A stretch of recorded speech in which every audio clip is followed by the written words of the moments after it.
গৌতম বুদ্ধ কেন বলেছেন আপো দীপো ভাবা? এখানে অর্থাৎ আমার নিজের ভেতরের শক্তিকে নিজের জ্বালো, প্রজ্বলিত করো, নিজের ভেতরের যে শক্তি আছে সেটাকে জাগাও। পরমেশ্বর প্রত্যেক জীবিত প্রাণীকে সেই শক্তি প্রদান করেছেন যেটা তার জীবনযাপনের জন্য প্রয়োজন। এই শক্তি অসম্ভবকে সম্ভব, কষ্টকে আনন্দ, রাগকে ভালোবাসায় পরিণত করতে পারে। এই কারণেই গৌতম বুদ্ধ আমাদের ভেতরের শক্তিকে জাগাতে বলেছেন। নমস্কার, আমি পিঙ্কি চৌধুরী। আমার চ্যানেলে আপনাদের সকলকে স্বাগত জানাই। কেন গৌতম বুদ্ধ বলে গেছেন আপো দীপো ভাবা, অর্থাৎ নিজের দীপ নিজে জ্বালো? বন্ধুরা, আমাদের মধ্যে যেমন রাগ, ক্রোধ, ঈর্ষা, হিংসা, বিদ্বেষ আছে, তেমনি আমাদের আত্মার গুণ যেমন দয়া, প্রেম, করুণা, বুদ্ধিমত্তা এগুলোও আছে। কিন্তু এই দুটোর মধ্যে আমরা কোন পথে চলব সেটাই হচ্ছে প্রধান কাজ আমাদের জন্য জানার। যতক্ষণ পর্যন্ত আমাদের ভেতরের ঈর্ষা, হিংসা, বিদ্বেষ, ঘৃণা এই ধরনের ধুলোগুলোকে, আবর্জনাকে আমরা না সরাতে পারছি, ততক্ষণ আমাদের আত্মার গুণ কখনোই প্রকাশিত হবে না। আর আমাদের আত্মার গুণকে যদি আমাদের প্রকাশ করতে হয় আমাদের ভেতরে, আমাদের জীবনে যদি সুখ, শান্তি, সমৃদ্ধি, দয়া, করুণা এই সমস্ত কিছুকে নিয়ে আসতে হয়, তাহলে তার জন্য যেটা করতে হবে সেটা হচ্ছে নিজের ভেতরের শক্তিকে জানতে হবে, নিজের ভেতরের শক্তিকে জানাতে হবে।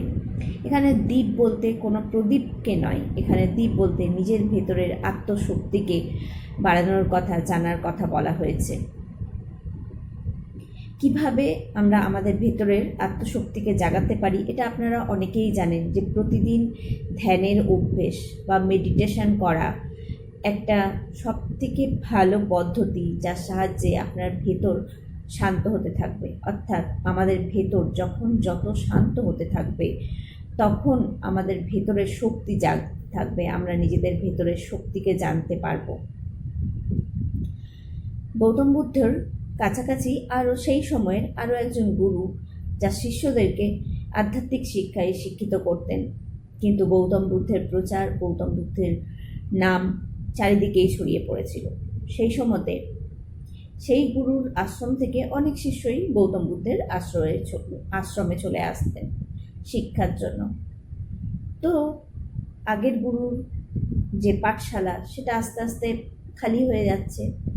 তখন তার মনের মধ্যে খুব রাগ আর ক্রোধ জন্মালো।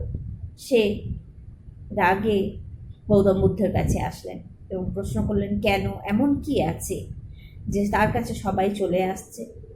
গৌতম বুদ্ধ তাকে সঙ্গে করে একটা নদীর ধারে নিয়ে গেলেন। নদীর ধারে নিয়ে গিয়ে নদীর জলে একটা পাথর ফেললেন আর তাকে বললেন যে তুমি দেখো এই জলের মধ্যে কি দেখা যাচ্ছে। তখন সে বলল যে কিছুই সে দেখতে পাচ্ছে না, কারণ জলটা ঢেউ খেলছে রীতিমতো।